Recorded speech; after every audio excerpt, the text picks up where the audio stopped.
하나님의 말씀 히브리서 8장 6절에서 9절 말씀, 히브리서 제78강이 되겠습니다. 그러나 이제 그는 더 아름다운 직분을 얻으셨으니 그는 더 좋은 약속으로 세우신 더 좋은 언약의 중보자시라. 저 첫 언약이 무음하였더라면 둘째 것을 요구할 일이 없었으려니와 그들의 잘못을 지적하여 말씀하시되 주께서 이르시되 볼지어다 날이 이르리니 내가 이스라엘 집과 유다 집과 더불어 새 언약을 맺으리라. 또 주께서 이르시기를 이 언약은 내가 그들의 열조의 손을 잡고 애굽 땅에서 인도하여 내던 날에 그들과 맺은 언약과 같지 아니하도다. 그들은 내 언약 안에 머물러 있지 아니하므로 내가 그들을 돌보지 아니하였노라. 알겠습니다. 지난 시간에 7절과 8절부의 8절의 전반부 말씀을 통해서 보았던 내용 짧게 소개 다시 하겠습니다. 본문에서 7절을 보시면은 첫 언약과 그다음 둘째 언약이라고 볼 수 있겠죠. 첫 언약과 함께 둘째 언약을 함께 거론을 했습니다. 이렇게 첫째와 둘째라고 표현한 것은, 이렇게 계수로서 표현한 것은, 둘째 언약은 어떤 면에서 첫째 언약을 계승하고 있다라고 하는 점을 알려주고 있습니다. 계승한다고 하는 것은 무엇이냐? 첫 번째 언약을 두 번째가 계승한다라고 했을 때, 계승한다는 의미는 첫 번째 것보다 더 나은, 더 탁월한 것이 두 번째로 계승되어야 될 것이지, 더 못한 것이 첫 번째를 계승한다라고 하는 것은 일반 논리에서도 맞지 않습니다. 그래서 7절에서 또 그렇고 8장 6절에서도 그렇고 더 아름다운, 더 좋은 약속, 더 좋은 언약, 이렇게 비교급을 사용해서 첫 번째와 두 번째가 계수를 통해서 계승하고 있다라고 했을 때 그 계승은 더 나은 것으로의 계승이다라고 하는 것을 본문 자체가 잘 보여주고 있습니다. 자, 그렇게 볼 때 우리가 보다 더 여기서 주의해서 봐야 될 것은, 그런 의미에서 첫 언약은 둘째 언약보다 못하다라고 하는 자연스러운 결론을 갖게 됩니다. 그것을 본문은 만약 무음하였더라면이라는 이 가정법을 사용해서 거기에 흠이 있었다, 첫 번째 언약에 흠이 있었다라고 하는 점을 말하고 있습니다. 이것은 7장부터 계속 첫 번째 언약으로 소개되었던 율법과 제사제도의 한계, 흠이 있음, 연약하였음 하는 것들을 강조했던 내용을 통해서 소개가 이미 되었습니다. 7장에서는 연약하고 무익하여 폐하여졌다라고까지 말하고 있습니다.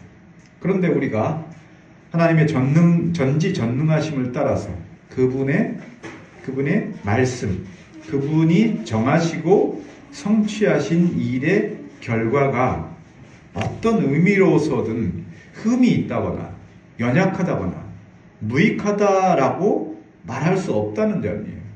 하나님께서 하신 일인데, 하나님께서 한번 정하신 것이 취소되거나 폐하여질 수 있다면 이미 여기에서 하나님의 전능성은 지켜질 수 없는 결과를 가져오게 되는 것이에요. 그렇지 않겠습니까? 사람이라면 한번 정한 일을 잘못 판단해서 잘못 결정할 수 있고, 그래서 그것을 폐하여버리고 더 나은 것으로, 더 완전한 것으로 대체시키고 계승시킬 수 있습니다. 그러나 하나님께서 한번 정하신 일인데 그 한번 정하신 일이 흠이 있고 연약하고 무익해져서 그것을 폐하고 두 번째 언약을 통해서 이루지 않으시면 안 되는 상황이 되었다면은 하나님의 전능성은 파괴가 되고 맙니다.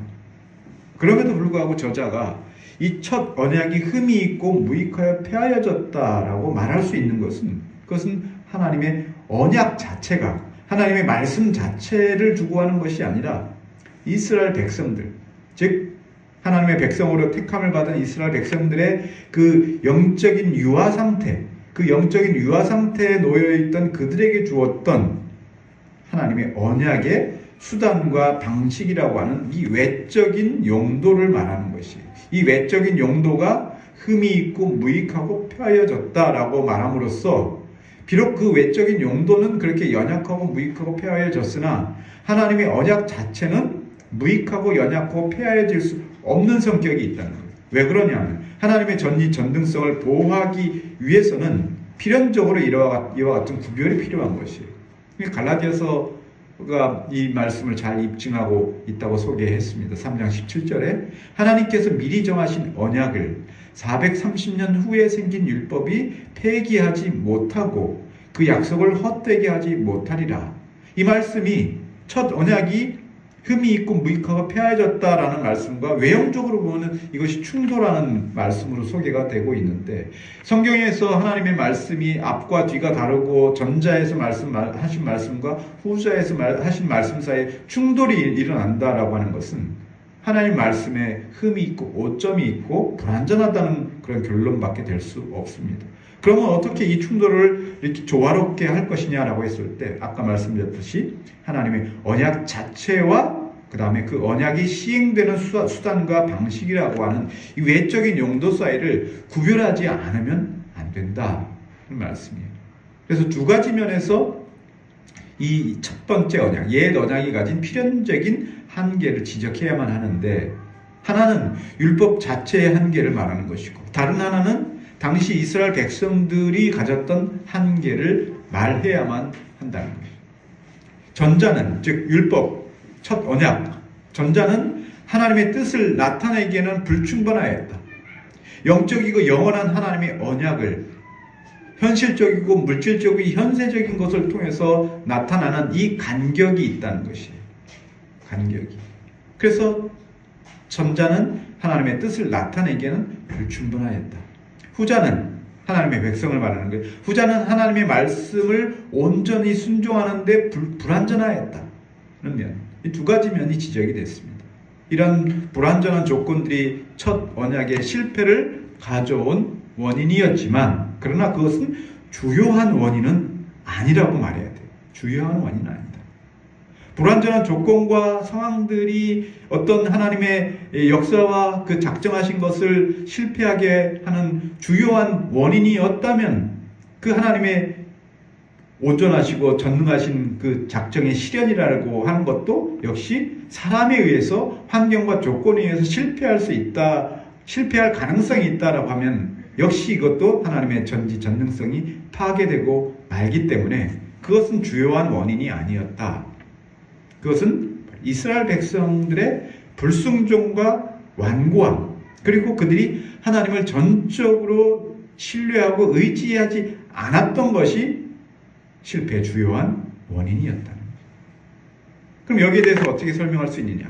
최선의 조건에서도 실패했다면, 여기서 최선의 조건이라고 하는 것은 낙원을 말하는 것이에요.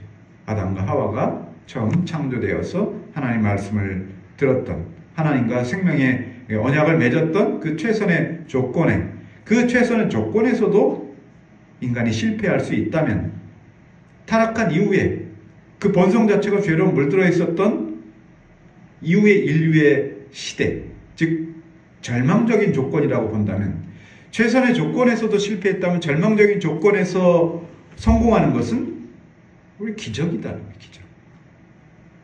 절망적인 조건에서 성공할 수 있는 것 자체가 기적이다. 그런 의미에서 하나님과의 언약에 감히 참여할 수 없는 자가 참여할 수 있게 된 것이, 그것을 우리가 복이라고 말한다면, 하나님의 말씀을 듣고 순종하는 것은 하나님의 전적인 은혜라는 것이에요. 은혜. 하나님의 은혜가 주어지지 않는다면 아무도 하나님의 말씀을 듣고 순종하는 것은 불가능하다. 하나님께서 율법과 첫 언약을 통해서 이스라엘에게 그 언약을 지키는 수단과 방법과 내용을 알려주셨다 하더라도 그것이 인간이 지킬 수 있는 것이냐? 아니라는 거예요. 하나님의 은혜가 없이는 지킬 수 없는 것이었다. 그래서 우리는 처음부터 마지막까지 하나님의 은혜에 빚진 자들이다라고 하는 것을 깨달아야 할 필요성을 말씀을 드렸어요. 그래서 교만하지 말고 항상 주님을 의지하고, 우리가 그분의 은혜가 없이는 살 수 없는 자들이다, 이것을 우리는 항상 고백하면서 살아야 한다는 이런 말씀으로 결론을 맺었던 것입니다. 오늘 8절 중반절 이후의 말씀 이제 보겠는데, 주께서 이르시되 볼지어다 날이 이르리니 내가 이스라엘 집과 유다 집과 더불어 새 언약을 맺으리라. 주께서 이르시되 날이 이를 것이다 하는 말씀과 내가 이스라엘 집과 유다 집과 더불어 새 언약을 맺으리라 하는 말씀을 중심으로 오늘 보겠습니다. 먼저 주께서 이르시되, 헬라어로는 레게이 큐리오스라고 연이어서 주께서 이르시되라고 이렇게 한 관용 어구처럼 사용된 그 표현이 있어요. 혹은 이제 주님께서 말씀하시되 이렇게 말할 수도 있죠. 랍비들에 의해서 구약 성경을 헬라어로 번역한 70인경 BC 3세기에 작성되었던 구약을 헬라어로 번역한 번역본입니다. 여기에 참고 이 70인경을 참고해 보면 이렇게 관용구처럼 주께서 말씀하시기를 이라고 하는 이 관용 어구가 동일하게 된 그 표현들이 한 절에서 사용된 그 경우가 구약 성경에서는 한 600여 회가 등장합니다. 600여 회가 주께서 말씀하시되라는 관용 어구로 등장을 하고 있어요. 신약 성경에는 12번 정도 사용되고 있는데 그 중에서도 히브리서에서만 4번이 사용됐어요. 그러면 그래서 주께서 이르시되라고 하는 이 표현이 어떤 의미가 있는가? 구약에서 이 주께서 이르시되라고 번역을 했을 때 그 번역된 본문의 그 원문으로서 히브리어에서는 여호와께서 말씀하시되라고 표현됐어요. 여호와께서 이르시되 이런 표현으로 사용되었다는 거예요. 이것은 표현 그대로 성경의 기록자들이 이제부터 내가 하는 말은 나의 말이 아니라 하나님께서 직접 계시하신 말씀이다라고 하는 이런 표현을 함으로써 하나님 말씀의 그 권위와 보증을 강조하려는 데 그 특성이 거기에 내재되어 있습니다. 선지자들이 종종 이런 표현을 통해서 하나님의 직접 계시가 있었음을 밝히고 있습니다. 사실 오늘 본문의 말씀 8절에 나와 있는 이 본문의 말씀은 이미 지난 시간에 소개한 것처럼 예레미야 31장 31절의 직접 인용이에요. 거기 말씀에도 동일하게 나타나 있죠. 여호와의 말씀이니라. 오늘 여기서는 주께서 이르시되라고 표현했죠. 여호와의 말씀이니라. 보라, 날이 이르리니 내가 이스라엘 집과 유다 집에 새 언약을 맺으리라 라고 기록된 것처럼 여호와 하나님께서 직접 계시하신 말씀이라는 것을 여기서 밝히고 있습니다. 물론 성경의 모든 기록들이 하나님의 말씀이죠. 성경에 하나님의 말씀이 포함되어 있는 것이 아닙니다. 이런 표현이 아주 미묘한 표현인데 현대 신학자들, 자유주의 신학자들은 하나님의 말씀이 성경에 포함되어 있다라고 말함으로써 성경 전체가 하나님의 말씀은 아니고 그 안에 일부가 하나님의 말씀이고 일부는 사람의 말이다라고 하는 이런 내재되어 있는 그들의 사고방식이 거기에 담겨져 있는 거예요. 그래서 성경에 하나님의 말씀이 포함되어 있다라고 하는 말은 그럴듯하게 들리고 있고 그럴듯하게 이렇게 들려지지만 사실은 거기에는 이 자유주의 신학자들의 신학적인 배경이 들어가 있는 그런 표현이기 때문에 그 말씀을 아무 생각 없이 이렇게 쓸 수 없는 그런 표현이에요. 하나님의 모든 말씀, 성경의 모든 말씀이 하나님의 말씀이다. 자, 그런데 어떤 것은 하나님께서 직접 계시하셨고, 직접 말씀하셨고, 그 직접 계시하셨다는 것은 음성으로 들려주시기도 하고, 꿈으로 알려주시기도 하고, 기타 여러 이적과 기사를 통해서 직접 말씀해 주시고 나타내신 것을 포함하는 거예요. 그리고 또 어떤 것은 성경의 기록자들에게 성령의 영감을 통해서 알려주셨습니다. 그리고 그들이 영감받은 그 내용을 기록했을 뿐입니다. 그러면 하나님께서 직접 말씀하신 것과 기록자들에게 성경의 영감을 통해서 그들에 의해서 기록되어 있는 이 말씀들의 사이에는 어떤 차이가 있느냐라고 했을 때 우리의 대답은 그 둘 사이에는 아무런 차이가 없다. 차이가 없다.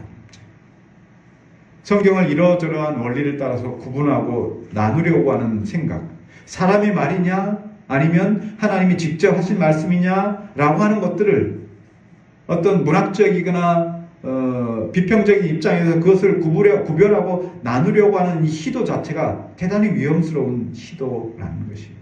그래서 어떤 것은 더 중요하고 어떤 것은 사람의 표현이고 말이기 때문에 덜 중요하다라고 하는 이런 사고방식은 성경의 영감에 대한, 영감설에 대한 대단한 그 도전이라 아니할 수가 없는 것입니다. 그래서 성경의 어느 한 구절, 어느 조사 하나도 다 영감된 말씀으로서, 물론 이것은 번역본에 대한 영감을 말하는 것이 아니라 원본에 대한 영감을 말하는 거예요. 그 원본에 있어서 조사 하나, 관용어 하나, 수식어 하나하나가 하나님의 성령에 의해서 영감되어 주어져서 기록된 말씀이다라고 하는 것이 우리의 완전한 입장인 것이에요. 그래서 거기에 어떤 차이를 두려고 하는 그런 시도는 성경에 대한 그 계시로서의 그 성격을 조금 더 희석시키고 희미하게 만들 수 있는 그런 사고방식을 초래하게 됩니다. 그래서 그런 함부로 할 수 없는, 성경에 대해서 함부로 할 수 없는 그 계시의 성격이 하나님 말씀에 있는데, 이러한 선을 넘는 경우들이 이 현대 신학 안에서는 제법 발견이 됩니다. 성경을 단지 텍스트로만 보려고 하는 근대 정신의 산물이라고 할 수 있고, 성경 비평학이라고 하는 것은 자유주의신학에서 태동된 원리들이 있는데, 그것이 우리가 성경을 대하는 방식에 있어서 꽤 많이 흡수해서 들어와 있다는 것입니다. 그래서 우리가 여호와께서 이르시되라고 하는 것을 통해서 구별할 수 있는 조심스러운 선은 어떤 선이냐, 그 말씀을 더욱 엄중하게 받아들여야 한다는 것을 강조하는 것일 뿐이지, 여호와께서 이르시되라고 하는 그 말씀과 선지자나 제사장들이나 왕들이나 성경의 기록자들이, 사도들이 기록했을 때 그들의 말을 통해서 주어진 이 말씀은 그보다 훨씬 못한 말씀이다라는 그런 구별을 우리가 해서는 안 될 것이다. 여기에 더해서 볼지어다, 예레미야에서는 보라 이렇게 표현되어 있죠. 볼지어다라고 함으로써 청중들이 더욱 겸허한 자세로 경청해야 될 것을 촉구하고 있습니다. 두 번째로 날이 이를 것이다, 날이 이르리라 이렇게 표현했어요. 우리는 이 말씀을 사도가 인용을 했지만 예레미야 시대로 되돌아가서 생각을 해야 됩니다. 날이 이를 것이다. 예레미야가 날이 이르리라, 하나님께서 말씀하실 때 날이 이르리라 라고 했을 때 하나님께서 그때 말씀하신 그 날은 어떤 날인가? 예레미야 선지자는 이스라엘이 솔로몬 왕 이후에 북쪽 이스라엘과 남쪽 유다 두 나라로 분열된 이후에 남쪽 유다에서 부름받아 세워진 선지자가 예레미야 선지자입니다. 그가 활동하는 기간 동안에 북이스라엘은 이미 한 90여 년 전에 이미 아수르에 의해서 패망한 이후였습니다. 그가 직접 경험하지는 못했죠. 그리고 그는 남유다가 북이스라엘에 이어서 이제 하나님의 심판의 메시지를 선포하는 그런 임무를 부여받아서 활동을 했었던 그런 선지자였습니다. 그때 하나님의 말씀이 그에게 계시되었을 때 보라 날이 이르리라 라고 하는 이 말씀에서 그 날은 어떤 날이고 언제를 말하는 것일까? 먼저 어떤 날인가? 이 날에 대해서 본문이 말해주고 있습니다. 그 날은 어떤 날인가? 하나님께서 새 언약을 맺으시는 날이다. 그러면 그 언약은 누구와 맺는가라고 했을 때 이스라엘 집과 유다 집과 더불어 새 언약을 맺는 날이다 했습니다. 새 언약을 맺는다 하였으니 이것은 옛 언약이 있었다라고 하는 말이고, 이것은 7절에서 말한 것처럼 첫째 언약과 둘째 언약의 관계를 가리키는 그런 말이 되는 것입니다. 저자가 흠이 있고 연약하고 무익하여서 폐하여질 것을 첫 언약 또는 옛 언약을 가리켰을 때 우리는 그것이 시내산 언약, 즉 모세의 율법과 제사의식과 관련된 모든 의식법을 가리키는 것이다 라고 말씀드려 왔습니다. 그리고 그와 대비해서 더 좋은 언약, 둘째 언약으로서 더 좋은 언약을 그리스도와 맺으신 것이다 라고 말씀드려 왔습니다. 이러한 대조는 히브리서를 처음 시작할 때부터 선언되었던 두 시대 사이에, 두 언약 사이에, 두 질서 사이의 선언이었습니다. 그때도 날의 개념으로 저자가 설명을 했습니다. 히브리서 1장 1절에 옛적에 이전에 이 모든 날 마지막, 즉 마지막 날의 사이에 대조가 처음부터 선언되었습니다. 옛적과 마지막 날. 그렇다면 예레미야서 본문에서 말하고 있는 이 날이라라고 하는 것은 당연히 옛적의 그 날은 아니죠. 마지막 날이라 일컬 수 있는 그 날이고, 그 마지막 날이라라고 하면 아들이신 예수 그리스도께서 이 세상에 오셔서 흠없는 제물로 드려지신 그 날이요, 언약 백성과 맺으신 하나님의 모든 약속이 성취하게 될 바로 그 날이라는 것이에요. 그 날, 바로 그 날이 예레미야 선지자를 통해서 말씀하신 그 날의 의미인 것입니다. 특히 저자는 여기서 날이 이르리니, the days come이라고 하는 표현을 통해서 미래 시제가 아니라 그 날이 이를 것이다 라고 하는 미래 시제가 아니라, 미완료 시제가 아니라 현재 시제를 사용했어요. 그 날이 이른다. 마치 지금 이르고 있는 것처럼, 현재 진행형은 아니지만 현재 시제를 사용함으로써 함축된 의미를 우리에게 전달하고 있는데, 그 의미는 뭐냐? 예레미야 시대에 이 말씀을 대할 때 분명히 그리스도의 날은 먼 미래의 어느 날 이루어질 그 약속의 성취를 소망하게 될 수밖에 없는 미래의 일이라는 거예요. 그럼에도 왜 저자는 이것은 저자가 이것을 현재 시제로 왜 가져왔는가라고 했을 때, 헬라 용법상 이런 경우는 시점을 가리키는 것이라기보다는 일의 확실성, 그래서 마치 모든 것이 현재 이미 성취된 것처럼 확실하다라고 하는 그런 의미를 담아낸다는 의미에서 여기에 미래의 일을 현재형으로 사용함으로써 이것을 더욱더 강하게 표현해내고 있는데, 왜냐하면은 지난 시간에 제가 역사에 대해서 말씀드렸잖아요. 시간이라는 것에 대해서. 하나님의 말씀이 가진 특성이 그러한 거예요. 하나님의 말씀이. 하나님이 말씀하셨을 때 하나님의 약속의 말씀 그 자체는 과거, 현재, 미래라고 하는 이 시간 개념이 없는 것이 하나님 말씀이 가진 본질적인 특성이에요. 하나님이 말씀하신 것 자체가 하나님에게 있어서는 그것이 곧 행함이고 성취의 성격을 가지고 있어요. 바로 이러한 사고방식이 우리가 하나님 말씀을 대할 때 아주 중요한 관점입니다.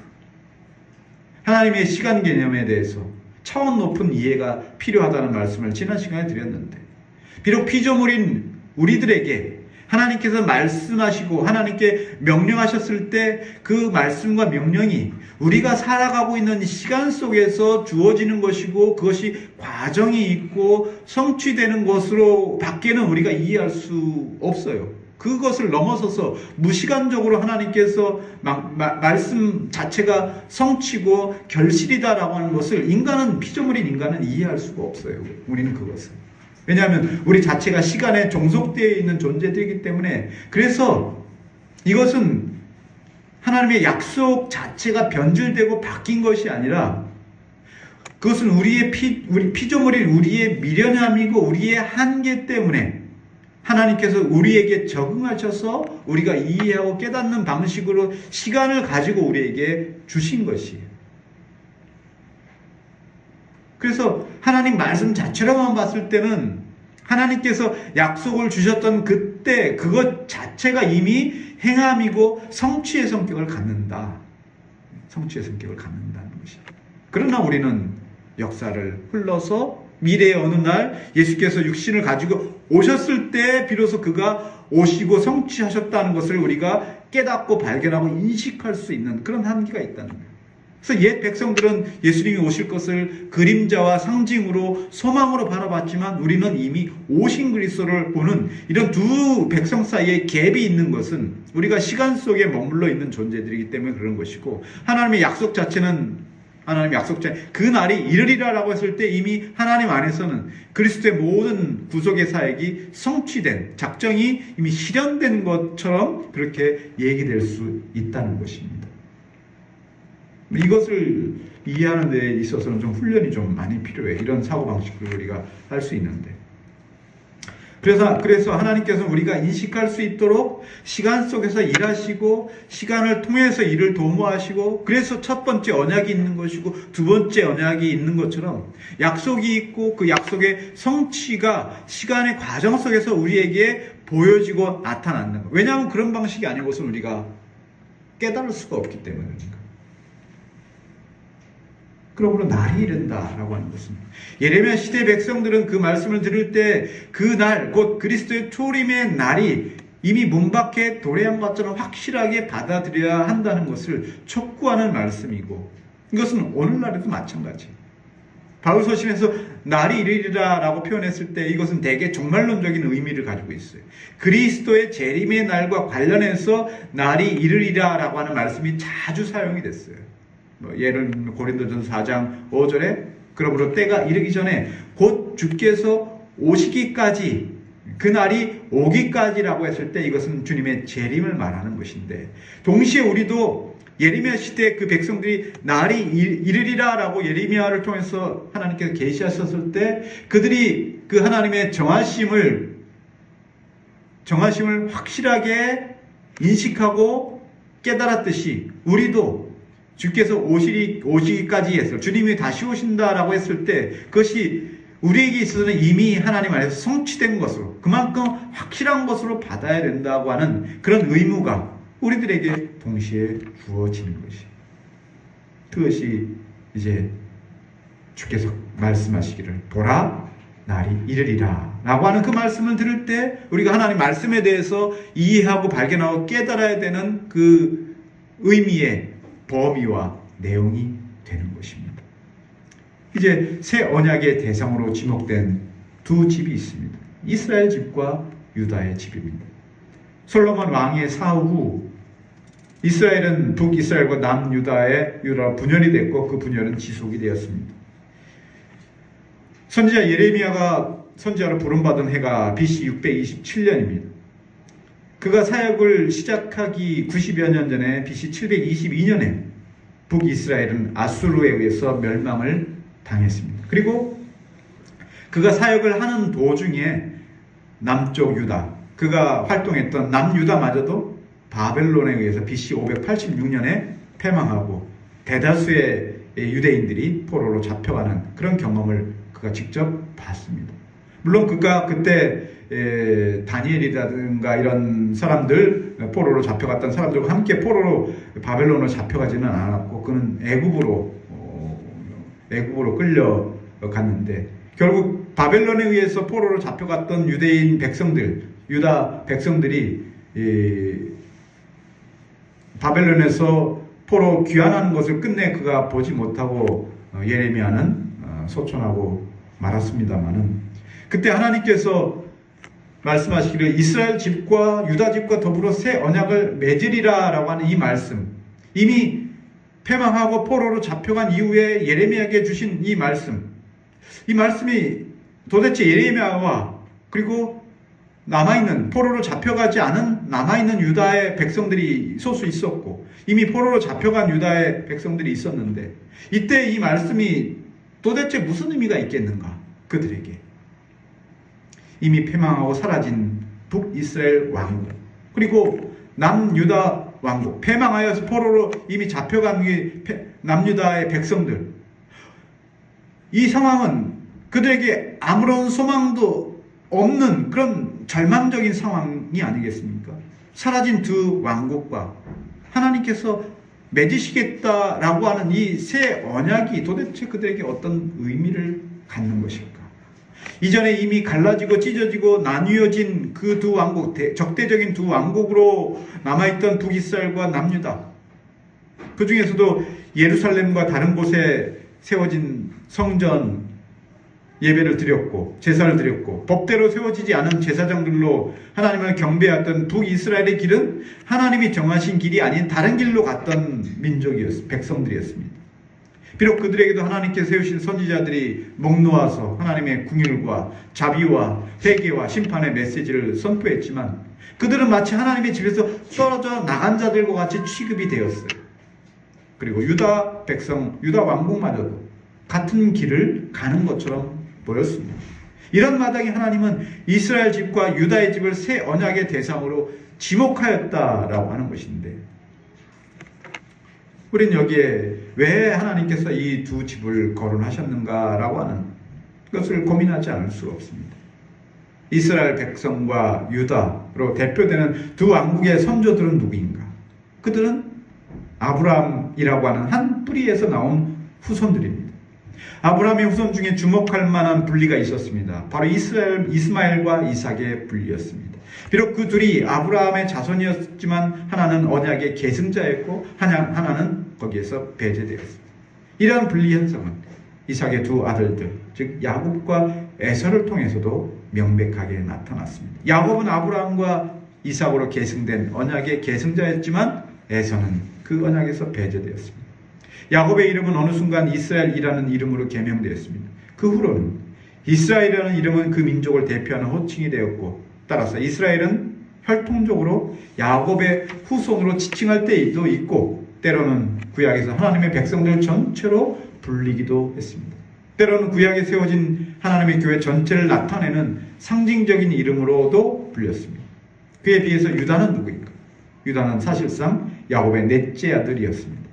따라서 그의 이름을 따른 유다의 집이 이스라엘 집과 오늘 본문에서 대비되고 있는 것은 이러한 점에 있어서는 관련이 없습니다. 대등한 대조가 아니기 때문에. 오히려 두 이름으로 불렸던 두 왕국의 분리가 솔로몬 왕 이후에 이루어졌던 만큼 그때 두 왕국의 분열에서 그 이유, 유다와 이스라엘 집이라고 하는 두 이름을 거론한 그 이유를 찾아야만 합니다. 솔로몬 왕 사후에 이스라엘 왕국은 두 왕국으로 분리되었는데 유다와 베냐민 지파를 제외한 10개의 지파가 다윗과 솔로몬을 계승한 정통 왕가의 대적회 반기를 들고 분리해 나왔습니다. 다수를 차지한 그들이 이스라엘이라는 이름을 유지했고 남겨진 유다와 베냐민 지파가 유다 왕국의 정통성을 형성하면서 존속하게 됐습니다. 비록 수적으로는 남쪽 유다가 북이스라엘에 비할 바 없었지만 남겨진 유다 왕국은 남은 자들, 신실한 남은 자들이다 불렸습니다.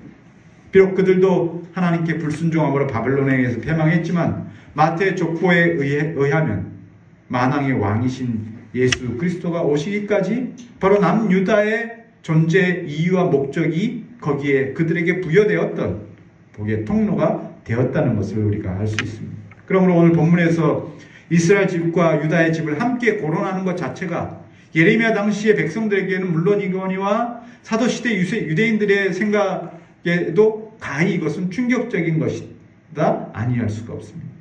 그러나 하나님께서 일찍부터 두 나라의 연합을 예고하셨고 이 말씀이 그리스도께서 이 땅에 오셔서 그의 구속사역을 통하여서 이루어졌으나 그러나 이것을 받아들이는 과정에서 유대인들이든 이방인들이든 진통을 겪을 수밖에 없었습니다. 원수와 대적과 같은 이스라엘, 유다 서로 반목하고 시기 질투했던 그 두 나라의 백성들이 이제 하나님의 새 언약 안에서 하나가 될 수 있다라고 하는 이것과 개종한 유대인들이 받아들여야만 했던 것, 정통적인 그 선조들을 주는 유대인의 후손들과 그 후손들에게 이방인 취급을 받을 수밖에 외인들 취급을 받을 수밖에 없었던 이방인 사이에 모든 막힌 담과 막이 허물어져서 하나의 교회로 될 수 있다, 하나의 교회가 된다, 한 몸이 된다라고 하는 것을 당시의 예레미야 시대의 사람들이 받아들일 수 없었던 것과 마찬가지로 개종한 히브리인들에게도 이러한 사실들을 받아들이기는 어려웠다라는 것이에요. 그러나 구약의 전 교회를 지칭하는 이스라엘 집과 유다의 집은 단지 혈통적인 의미에서 외형적인 의미에서 두 왕국의 연합만을 말하는 것은 아니었습니다. 그렇다면 하나님께서 두 집과 더불어 새 언약을 맺으신다는 것이 하나님의 전 교회에 있어서 어떤 의미로 다가오는 것일까?